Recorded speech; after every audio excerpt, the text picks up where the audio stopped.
నమస్తే, welcome to EPR economics. గత వీడియోలో మనం ఈ నరసింహం కమిటీ యొక్క సిఫార్సులు అనేవి డిస్కస్ చేసాం. ఈ నరసింహం కమిటీని 2 సార్లు మనకి ఏర్పాటు చేశారు. మొదటిసారిగా ఏర్పాటు చేసింది ఆర్థిక వ్యవస్థలో విత్త వ్యవస్థ యొక్క పనితీరుని అధ్యయనం చేసి దాని యొక్క మెరుగుదలకి సూచనలు చేయడం కోసం ఏర్పాటు చేసినప్పుడు ఈ కమిటీ ఇచ్చినటువంటి సిఫార్సులు ఏమున్నాయి అనేటువంటి అంశాలని గత వీడియోలో డిస్కస్ చేసాం. మనం చిరంజీవి సార్ ఎకానమీ బుక్ నుంచి తీసుకొని ఇవి యాజ్ ఇట్ ఈస్గా చెప్పుకుంటూ ఉన్నాం. అయితే ఈ ఈ సిఫార్సుల్ని ప్రభుత్వం అనేది ఆమోదించిందా లేదా? ఈ నరసింహం కమిటీ చేసినటువంటి సిఫార్సుల్లో ఏ సిఫార్సుల్ని ప్రభుత్వం కావచ్చు, ఆర్బీఐ కావచ్చు అమలు చేస్తున్నాయి అనేటువంటి అంశాలని ఈ వీడియోలో చూద్దాం. దీనికంటే ముందుగా మనకి వాట్సాప్ గ్రూపుల్లో కావచ్చు, టెలిగ్రామ్ గ్రూపుల్లో కావచ్చు ఏపీఎస్సి చైర్మన్ నియామకం జరగబోతుంది అని వస్తూ ఉంది. అనురాధ గారు అని ఒక ఆమె పేరు అనేది వినిపిస్తుంది. సో చైర్మన్ నియామకం జరిగితే మ్యాక్సిమం ఎగ్జామ్ అనేది డిసెంబర్లో అయ్యేటటువంటి అవకాశం అయితే ఉంది. కాబట్టి మీరు ఎవరూ కూడా రిలాక్స్ అవ్వకండి. ఎగ్జామ్ డిసెంబర్లో అవుతుందనే మీరు ప్రిపరేషన్ అనేది బీభత్సమైనటువంటి ప్రిపరేషన్ అనేది చేయండి. చేస్తే ఎందుకంటే రిలాక్స్ అయ్యారంటే కొంతవరకు ప్రిపరేషన్ తగ్గేటువంటి అవకాశం ఉంటుంది. కాబట్టి రిలాక్స్ అవ్వకండి. సో మనం ఈ 2-3 నెలలే గట్టిగా ప్రిపేర్ అయితే మన జీవితాలు మారేటటువంటి అవకాశం ఉంటుంది. కాబట్టి ఎవరు కూడా రిలాక్స్ అవ్వకండి. సో ఈ నరసింహం కమిటీ సిఫార్సులు అమలు అనేటువంటి అంశాలు ఈ వీడియోలో చూద్దాం. ఈ నరసింహం కమిటీ ఏం చెప్పిందంటే మనకి అడ్మినిస్ట్రేట్ ఇన్వెస్ట్మెంట్ అని రద్దు చేయాలి, తగ్గించాలని చెప్పింది. అంటే ఈ పాలిత పెట్టుబడిలో భాగంగా ఎస్ఎల్ఆర్, సిఆర్ఆర్ని తగ్గించాలని చెప్పింది. సో ఈ అమల్లో ఈ సిఫార్సుల అమల్లో మొదటిగా ఎస్ఎల్ఆర్ని తగ్గించడం అనేది జరిగింది. ఎస్ఎల్ఆర్ స్టాట్యూటరీ లిక్విడిటీ రేషియోని తగ్గించడం అనేది జరిగింది. సో బ్యాంకులకు వచ్చేటటువంటి డిపాజిట్లో కొంత భాగాన్ని బ్యాంకులు అనేవి తమ దగ్గర బంగారు రూపంలో కావచ్చు, లేదంటే ప్రభుత్వ సెక్యూరిటీస్ ఇలా రిస్క్ లేనటువంటి వాటిలో పెట్టుబడులుగా తమ వద్ద ఉంచుకోవాలి. సో ఈ ఎస్ఎల్ఆర్ని ప్రభుత్వాలు అనేవి తమ యొక్క రుణ వ్యవహారాలని చక్కబెట్టుకోవడానికి దీన్ని ఒక సాధనంగా ఉపయోగించుకోవడం అనేది జరుగుతుంది. దీని వలన బ్యాంకులకి వడ్డీ అనేది తక్కువగా వచ్చి లాభాలు అనేవి తగ్గుతున్నాయి. కాబట్టి ఎస్ఎల్ఆర్ని తగ్గించాలని నరసింహం కమిటీ అనేది సిఫార్సు చేస్తుంది. సో దానికి అనుగుణంగా ఈ ఎస్ఎల్ఆర్ అనేది 1991 నాటికి 38.5% ఉండేది. అంటే 100% డిపాజిట్లో 100% వచ్చేటటువంటి డిపాజిట్లో 38.5% ఎస్ఎల్ఆర్ రూపంలో ఉంచాలి. సో దీనిని 1997కు వచ్చేటప్పటికి ఈ ఎస్ఎల్ఆర్ని 25%కి తగ్గించడం అనేది జరిగింది. 25%కి తగ్గించడం అనేది జరిగింది. అయితే మనకి 1949వ సంవత్సరంలో బ్యాంకింగ్ రెగ్యులేషన్ యాక్ట్ అనేది తీసుకొచ్చారు. బ్యాంకింగ్ రెగ్యులేషన్ యాక్ట్ అనేది తీసుకొచ్చారు. సో ఈ బ్యాంకింగ్ రెగ్యులేషన్ యాక్ట్ లో కూడా మనకి ఎస్ఎల్ఆర్ని 25% ఉంచాలి, వద్ద మెయింటైన్ చేయాలని ఈ బ్యాంకింగ్ రెగ్యులేషన్ యాక్ట్ లో కూడా పేర్కొనడం అనేది జరిగింది. ఈ విధంగా ఎస్ఎల్ఆర్ని తగ్గించారు. అలాగే రెండోది సిఆర్ఆర్ని, క్యాష్ రిజర్వ్ రేషియో, ఈ సిఆర్ఆర్ని కూడా తగ్గించడం అనేది జరిగింది. అయితే సిఆర్ఆర్ అనేది తగ్గిస్తే ద్రవ్యోల్బణం అనేటువంటి పెరిగేటటువంటి అవకాశం అనేది ఉంటుంది. సో క్యాష్ రిజర్వ్ రేషియో అనేది మన బ్యాంకులు అనేవి ఆర్బీఐ దగ్గర మెయింటైన్ చేసేటువంటి కరెంట్ అకౌంట్గా మనం చెప్తాం. దీన్ని 15 రోజులకు ఒకసారి రివైజ్ చేయడం అనేది జరుగుతుంది. సో ఇది ఏంటంటే ద్రవ్య వ్యవస్థలో ఈ లిక్విడిటీని తగ్గించడం కోసం, ద్రవ్య సప్లైని కంట్రోల్ చేయడం కోసం ఈ సిఆర్ఆర్ని ఒక సాధనంగా ఉపయోగిస్తుంది ఆర్బీఐ. సో ఈ సిఆర్ఆర్ కూడా తగ్గించాలి అని కమిటీ సిఫార్సు చేసింది. అయితే సిఆర్ఆర్ను ఒకసారిగా తగ్గిస్తే ఈ ద్రవ్యోల్బణ పరిస్థితులు అనేవి పెరుగుతాయనే ఉద్దేశంతో దీన్ని అంచెలంచెలుగా తగ్గించుకుంటూ రావడం అనేది జరిగింది. సో అలా 1996 నుండి సిఆర్ఆర్ను కూడా తగ్గించడం అనేది జరిగింది. సో ఈ సిఆర్ఆర్ తగ్గింపులో భాగంగా ఇంకోటి ఏంటంటే ఐసిఆర్ఆర్, ఇంక్రిమెంటల్ క్యాష్ రిజర్వ్ రేషియో అనేది మెయింటైన్ చేయవలసి వచ్చేది. ఈ ఇంక్రిమెంటల్ క్యాష్ రిజర్వ్ రేషియో అనేది 10% బ్యాంకులు అనేది మెయింటైన్ చేయాలి. సో దీనిని రద్దు చేయడం అనేది జరిగింది. క్యాష్ రిజర్వ్ రేషియోని అంచెలంచెలుగా తగ్గించుకున్నారు. కాకపోతే ఇంక్రిమెంటల్ క్యాష్ రిజర్వ్ రేషియో అనేది అంటే బ్యాంకులు అనేవి అదనపు డిపాజిట్లని స్వీకరించడం కోసం మెయింటైన్ చేసేటటువంటి అదనపు క్యాష్ రిజర్వ్స్ అనేవి తగ్గించడం 10% ఖచ్చితంగా మెయింటైన్ చేయాలని ఉంది. సో దాన్ని రద్దు చేసేయడం అనేది జరిగింది. నెక్స్ట్ కానీ మనం చూసుకున్నట్టుగైతే వడ్డీ రేట్ల వ్యవస్థ మార్పు. వడ్డీ రేట్లు వ్యవస్థ మార్పు. ఈ వడ్డీ రేట్లు కూడా మనకి డిఫరెంట్ వడ్డీ రేట్లు అనేవి ఉండేవి. పాలిత వడ్డీ రేట్లు అనేవి ఉండేవి. సో ఆర్బీఐ అనేది వీటిపైన నియంత్రణ అనేది ఉండేది. సో దీని వలన వడ్డీ రేట్లో వ్యత్యాసాలు చూపించి పోటీతత్వాన్ని పెంచడానికి అవకాశం అనేది ఉండేది కాదు. 1991 వచ్చేటప్పటికి ఈ 20 రకాలైనటువంటి వడ్డీ రేట్లు అనేవి ఉండేవి. 20 రకాలైనటువంటి వడ్డీ రేట్లు ఉండేవి. అలాగే ఈ వడ్డీ రేట్ల పైన ఆర్బీఐ యొక్క నియంత్రణ అనేది ఉండేది. సో దానిని ఎత్తివేసేయడం అనేది జరిగింది. అలా మనకి 1997కి వచ్చేటప్పటికి వీటిని 2కి తగ్గించడం, ఈ 20 ఉన్నటువంటి వడ్డీ రేట్లు 2కి తగ్గించడం అనేది జరిగింది. అలాగే సంవత్సరం కంటే ఎక్కువ కాల పరిమితి కలిగినటువంటి డిపాజిట్ల పైన మొదలగు వాటి డిపాజిట్ల పైన సో ఈ ఆర్బీఐ యొక్క నియంత్రణను కూడా తొలగించడం అనేది జరిగింది. అలాగే ఇంకా తీసుకున్నటువంటి అంశాలు ఏంటంటే ఆదాయం నిర్వచనం.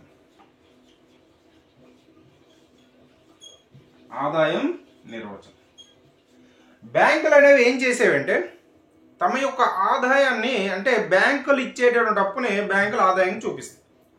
సో ఇవి ఏం చేసేవంటే ఈ బ్యాంకులు ఇచ్చేటటువంటి అప్పులపైన వడ్డీలు వస్తాయి కదా, సో ఆ వడ్డీలని అదేవిధంగా భవిష్యత్తులో వసూలు కాబోయేటటువంటి రుణాలని రెండింటిని కూడా ఆదాయంగా చూపించేది. సో అది ఈ బ్యాంకులకి సంబంధించినటువంటి దృఢమైనటువంటి అభిప్రాయాన్ని ఆదాయాన్ని సూచించేది కాదు. ఎందుకోసం అంటే ఇప్పుడు మనం ఒకడికి అప్పిస్తే వాడు ఇచ్చినంత వరకు దానికి గ్యారంటీ లేదు, వాడు ఇస్తాడో లేదో కూడా తెలియదు.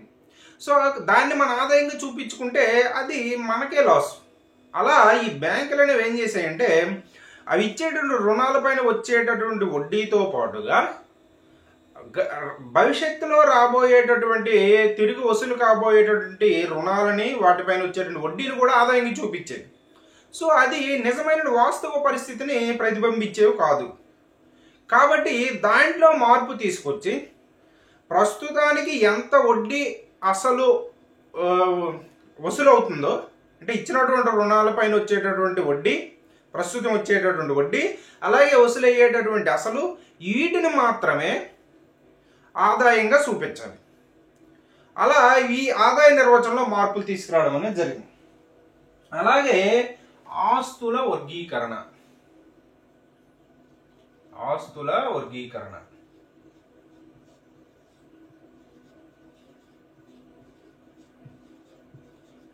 ఈ బ్యాంకుల విషయంలో ఈ నరసింహం కమిటీ సూచనల మేరకు బ్యాంకుల యొక్క ఆస్తులు అంటే బ్యాంకులు ఇచ్చేటటువంటి రుణాలే వాటికి ఆస్తులు. సో వాటిని కూడా వర్గీకరించడం అనేది జరిగింది. ఈ బ్యాంకులు ఇచ్చేటటువంటి రుణాల్లో రిస్క్ ఉన్నటువంటి రుణాలు, అదేవిధంగా తిరుగు వసూలు కానటువంటి రుణాలకు సంబంధించి 100% ఇవి రిస్క్ మెయింటెనెన్స్ ఫండ్ని నిధులు అనేవి ఏర్పాటు చేసుకోవాలి. సో బ్యాంకులు ఇచ్చేటువంటి రుణాల్లో తిరిగి వసూలు కావు అనేటటువంటి రుణాలు, అదేవిధంగా ఇచ్చేటువంటి రుణాల్లో రిస్క్ రుణాలు, ఇలా తిరిగి వసూలు కావు రిస్క్ ఉండే రుణాలకి ఎందుకు ఇస్తాయి బ్యాంకులు అంటే అధిక వడ్డీ రేటు. రిస్క్ ఉండే వాటికి ఇచ్చేయంటే రిస్క్ లేకపోతే రస్క్ తిన్నట్టుగా హై రిస్క్ హై రిటర్న్స్ అంతే. సో రిస్క్ ఎక్కువ ఉండేటటువంటి రుణాలు ఇచ్చినా సరే వాటిపైన వచ్చేటువంటి వడ్డీ రేటు కూడా ఎక్కువగానే ఉంటుంది. సో అందుకోసమనే కొంత రిస్క్ అసెట్స్ కూడా బ్యాంకులకనే ఉంటాయి. సో వాటికి సంబంధించి 100% నిధులని అనేవి బ్యాంకులు అనేవి సమకూర్చుకోవాలి. సో ఈ ఇచ్చేటువంటి రుణాల్లో మనకి 180 రోజుల పాటు వడ్డీ కానీ అసలు కానీ వసూలు కానిటువంటి రుణాలని నాన్ పెర్ఫార్మింగ్ అసెట్స్గా చెప్పడం అనేది జరుగుతుంది. అలాగే ఈ బ్యాంకులు ఇచ్చేటటువంటి రుణాలని 4 కేటగిరీలుగా విభజించడం అనేది జరుగుతుంది. అది ఒకటి స్టాండర్డ్ లోన్స్,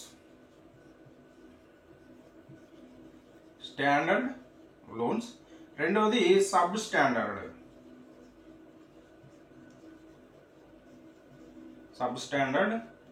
మూడవది డౌట్ఫుల్, నాలుగవది లాస్ ఎసెట్స్. ఇలా 4 రకాలుగా బ్యాంకులు ఇచ్చేటటువంటి రుణాలని వర్గీకరించడం అనేది జరుగుతుంది.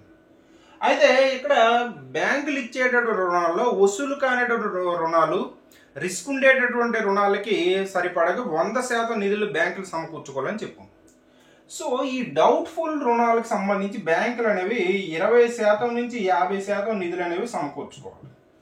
అలాగే ఈ సబ్ స్టాండర్డ్కి సంబంధించి 10% వరకు నిధులు అనేవి సమకూర్చుకోవాలి. ఈ విధంగా అంటే బ్యాంకుల యొక్క ఆస్తులని వర్గీకరించడం అనేది జరిగింది.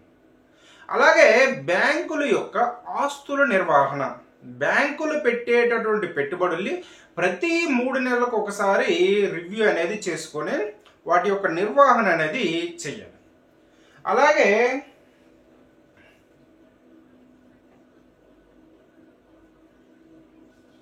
ఆరో అంశంగా మనం చూసుకున్నట్టుగైతే CAR maintenance, capital adequacy ratio.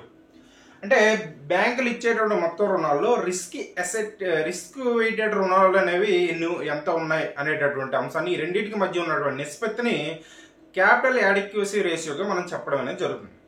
So 1992 మార్చి 31 నాటికి బ్యాంకులు అనేవి 8% సిఏఆర్ని మెయింటైన్ చేయాలని పేర్కొనడం అనేది జరిగింది. క్యాపిటల్ యాడిక్వసీ రేషియోని 8% మెయింటైన్ చేయాలని పేర్కొన్నాం.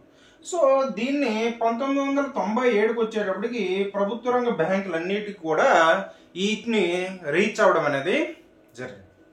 నెక్స్ట్ అది మూలధన మార్కెట్.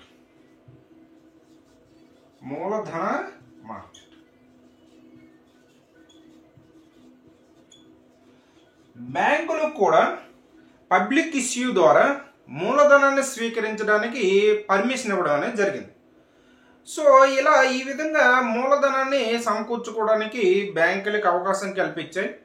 ఇలా పబ్లిక్ ఇష్యూ ద్వారా మూలధనాన్ని సమకూర్చుకున్నటువంటి మొట్టమొదటి బ్యాంక్ ఏదంటే SBI, state bank of India. ఈ ఎస్బీఐ అనేది ఇండియాలో మొట్టమొదటిసారిగా పబ్లిక్ ఇష్యూ ద్వారా, మనకి షేర్ మార్కెట్లో షేర్స్ని ఇష్యూ చేస్తారు కదా, అలా ఈ పబ్లిక్ ఇష్యూ ద్వారా మూలధనాన్ని సమకూర్చుకున్నటువంటి బ్యాంక్, మొట్టమొదటి బ్యాంక్ ఏదంటే ఎస్బీఐ అనేది ఇలా సమకూర్చుకోవడం అనేది జరిగింది. అదేవిధంగా నిర్వహణ సరళీకరణ.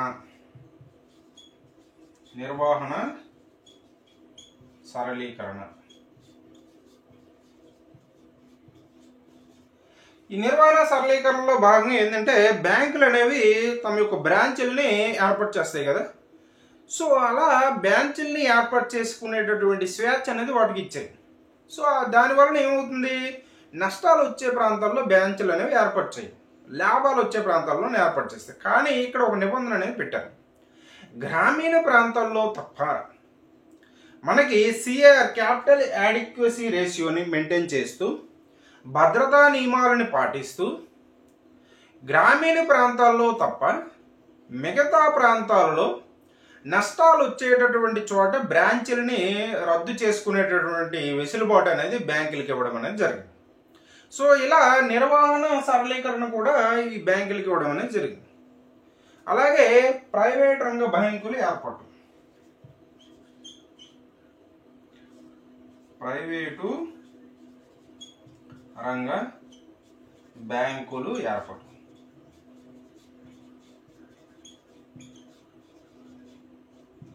(1992కి వచ్చేటప్పటికి ఈ ప్రైవేట్ రంగ బ్యాంకులకి ఏర్పాటుకు కూడా అవకాశం ఇవ్వడం అనేది జరిగింది. సో దీంతో మొత్తం 10 ప్రైవేట్ రంగ బ్యాంకులు అనేవి ఏర్పడ్డాయి. అయితే ఈ ప్రైవేట్ రంగ బ్యాంకులు అనేవి విదేశాలకు చెందినటువంటి పెట్టుబడి సంస్థల నుంచి 20% వరకు మూలధనాన్ని సమకూర్చుకోవచ్చు ఈ ప్రైవేట్ బ్యాంకులు. అలాగే ఎన్ఆర్ఐస్ ఉంటారు కదా, నాన్ రెసిడెన్షియల్ ఇండియన్స్, ఈ ఎన్ఆర్ఐస్ నుంచి 40% వరకు కూడా మూలధన నిధులు అనేవి ఈ ప్రైవేట్ బ్యాంకులు సమకూర్చుకోవడానికి అవకాశం ఇవ్వడం అనేది జరిగింది.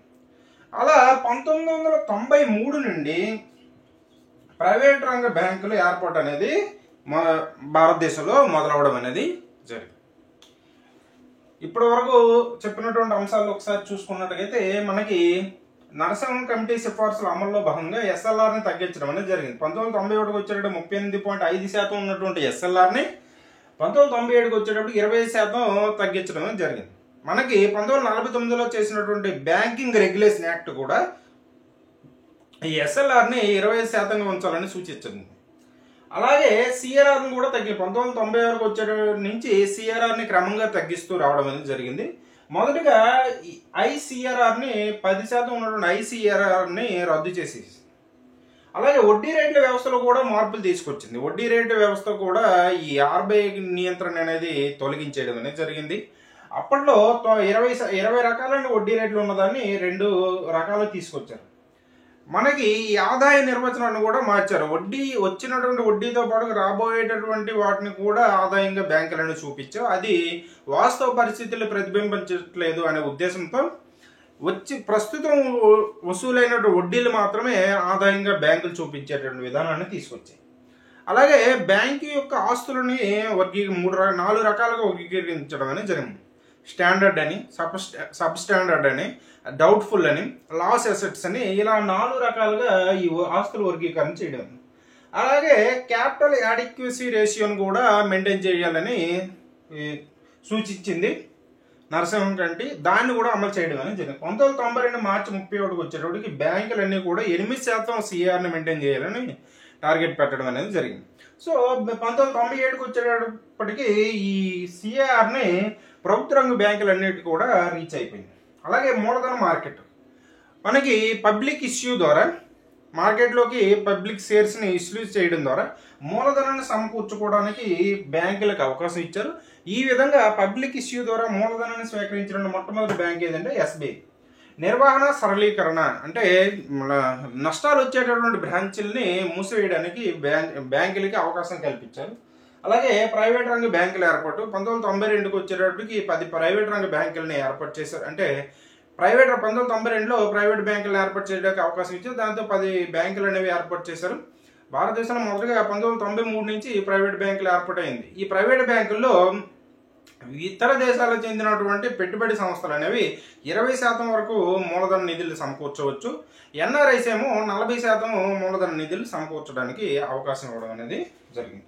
నెక్స్ట్ అంశాలు కూడా మనం చూసుకున్నట్టుగైతే నరసింహన్ కమిటీ సిఫార్సులు ఏ సిఫార్సులు అమలు చేశారు అనేది కానీ మనం చూస్తే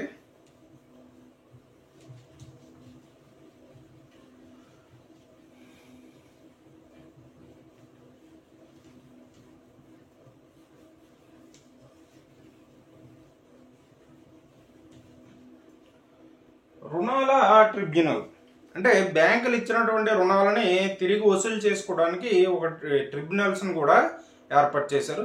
అలా విధంగా పర్యవేక్షణ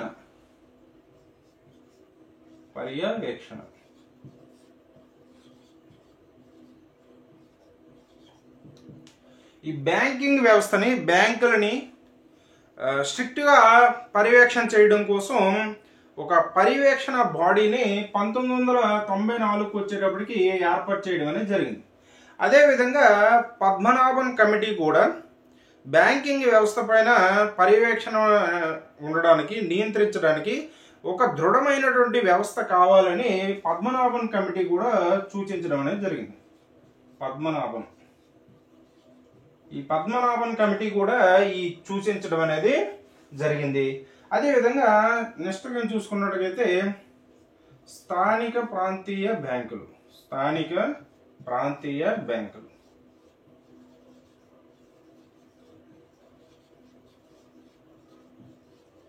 భౌగోళికంగా దగ్గరగా ఉన్నటువంటి 2 లేదా 3 జిల్లాలకి కలిపి దగ్గరగా ఉండే విధంగా లోకల్ ఏరియా బ్యాంక్స్ని ఏర్పాటు చేయడానికి కూడా అవకాశం ఇవ్వడం అనేది జరిగింది. సో ఈ విధంగా మనకి లోకల్ ఏరియా బ్యాంక్స్ కూడా ఏర్పాటు చేశారు. 1996-97 నుండి మనకి ఈ లోకల్ ఏరియా బ్యాంక్స్ అనేవి మనకి ప్రాంతీయ బ్యాంకులు అనేవి ప్రైవేట్ రంగంలో ఏర్పాటు చేయడానికి అవకాశం కల్పించడం అనేది జరిగింది. ప్రైవేట్ రంగంలో ఈ ప్రాంతీయ బ్యాంకులు అనేవి 1996-97 నుంచి ఏర్పాటు చేయడానికి ఆర్బీఐ అనేది అనుమతించడం అనేది జరిగింది. అదేవిధంగా బ్యాంకులుగా పునరావాసం, రీహాబిలిటేషన్ అంటాం కదా, బ్యాంకుల పునరావాసం. బ్యాంకులు అనేవి ప్రతి బ్యాంకులో కూడా ఈ ఎన్పిఏలు అనేవి ఎక్కువగా ఉన్నాయి. 1994 వచ్చేటప్పటికి ఎన్పిఏలు అనేవి 24.8% అనేది నాన్ పెర్ఫార్మింగ్ అసెట్స్, నిరర్ధక ఆస్తులు అనేవి ఈ బ్యాంకుల్లో పేరుకుపోయి ఉన్నాయి. అంటే బ్యాంకులు ఇచ్చినటువంటి అప్పులు అనేవి తిరిగి వడ్డీ కానీ అసలు కానీ తిరిగి వసూలు కానిటువంటి రుణాలు అనేవి 100 రూపాయల్లో 24 రూపాయలు 80 పైసలు అనేవి వసూలు కానటువంటి అంశాలనే ఉన్నాయి. అదేవిధంగా పెద్ద పెద్ద ఫేమస్ బ్యాంకుల్లో కూడా సుమారుగా 8-10% ఈ ఎన్పిఏలు అనేవి ఉన్నాయి. సో దీని వలన బ్యాంకులకి నిర్వహణ సామర్థ్యం అనేది దెబ్బతింటుందనే ఉద్దేశంతో ప్రభుత్వాలు అనేవి ఏం చేశాయంటే రీక్యాపిటలైజేషన్ చేశాయి. బ్యాంకులకి రీక్యాపిటలైజేషన్ చేశాయి. అంటే ఈ నిరర్ధక ఆస్తుల్లో కొంత భాగాన్ని బ్యాంకులకి ఈ ప్రభుత్వాలని బడ్జెట్లో కొన్ని కేటాయింపులు చేసి మనకి మిషన్ ఇంద్రధనుసు లాంటి పథకాల ద్వారా బ్యాంకులకి రీక్యాపిటలైజేషన్ చేయడం అనేది జరిగింది. అలాగే మనకి ఆర్డిడిబిఎఫ్ఐ అనేటటువంటి ఒక చట్టాన్ని తీసుకురావడం అనేది జరిగింది. ఆర్డిడిబిఎఫ్ఐ అంటే ఏంటంటే recovery of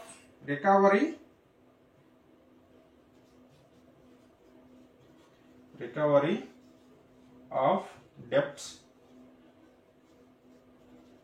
due to banks and financial institutions.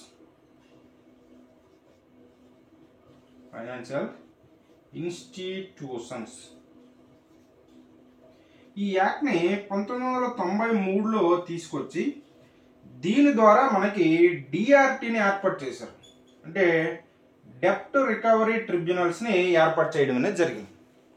So వీటి ద్వారా ఏంటంటే బ్యాంకులు అనేవి తమ యొక్క రుణాలని వసూలు చేసుకోవడానికి కోర్టులకి వెళ్లాల్సిన అవసరం లేకుండా డైరెక్ట్గా ఈ డిఆర్టీ డెప్ట్ రికవరీ ట్రిబ్యునల్స్ ద్వారా ఇవి వాటి యొక్క రుణాలని వసూలు చేసుకోవడానికి అవకాశాన్ని కల్పించడం అనేది జరిగింది. సో అదేవిధంగా ఈ బ్యాంకుల యొక్క నిరర్ధక ఆస్తులను కొంత తగ్గించుకోవడానికి అంటే ఆ ఇచ్చినటువంటి రుణాలను తిరిగి రికవరీ చేసుకోవడం కోసమని మనకి 2002లో సర్ఫేసీ అనేటటువంటి యాక్ట్ని తీసుకొచ్చారు. సర్ఫేసీ అనేటటువంటి యాక్ట్ని తీసుకురావడం అనేది జరిగింది. సర్ఫేసీ అంటే ఏంటంటే securitisation and reconstruction of financial assets and enforcement of security interest అనేటటువంటి ఈ యాక్ట్ని తీసుకొచ్చి 2002లో తీసుకొచ్చి బ్యాంకులకి సంబంధించినటువంటి నిరర్ధక ఆస్తులని బ్యాంకులు అనేవి తొందరగా రికవరీ చేసుకోవడానికి వాటి ద్వారా ఇవి ఆ ఆస్తులని అంటే ఇచ్చినటువంటి రుణాలను ఆ సంస్థలకు సంబంధించిన ఆస్తులను విక్రయించి తిరిగి రికవరీ చేసుకోవడానికి కూడా వీటికి అవకాశం ఇవ్వడం అనేది జరిగింది. ఈ విధంగా ఈ నరసింహం కమిటీ సిఫార్సుల్ని అన్నీ కాకుండా కొన్ని ఇంపార్టెంట్ అయినటువంటి సిఫార్సుల్ని ప్రభుత్వం అనేది ఆర్బీఐ ప్రభుత్వం అనేది అమలు చేయడం అనేది జరిగింది. సో ఇది ఈ నరసింహం కమిటీ యొక్క సిఫార్సులు అమలు అనేటువంటి అంశాన్ని మనం తెలుసుకోవడం అనేది జరిగింది. నెక్స్ట్ వీడియోలో ఈ నరసింహం కమిటీ ఈయన మనం వదిలేటట్లేడు. రెండోసారి కూడా ఈ కమిటీని 1998లో నియమించారు కదా. సో రెండోసారి ప్రత్యేకించి బ్యాంకింగ్ వ్యవస్థ పైన నియమించడం. ఫస్ట్ నియమించింది ఏంటంటే విత్త వ్యవస్థ పైన అధ్యయనం చేసి సూచనలు చేయడానికి ఇచ్చారు. సో రెండోసారి ప్రత్యేకించి బ్యాంకింగ్ రంగం పైనే అధ్యయనం చేసి సూచనలు చేయడానికి ఏర్పాటు చేశారు. సో రెండోసారి ఏర్పాటు చేసినప్పుడు ఈ నరసింహం కమిటీ ఇచ్చినటువంటి సూచనలు ఏమున్నాయి అనేటువంటి అంశాలని మనం నెక్స్ట్ వీడియోలో డిస్కస్ చేయడం అనేది జరుగుతుంది. ఇది ఈ వీడియోలో మనం చెప్పుకున్నటువంటి అంశం. ఈ వీడియో కానీ మీకు నచ్చినట్టయితే లైక్ చేయండి, షేర్ చేయండి, సబ్స్క్రైబ్ చేయండి. Thank you.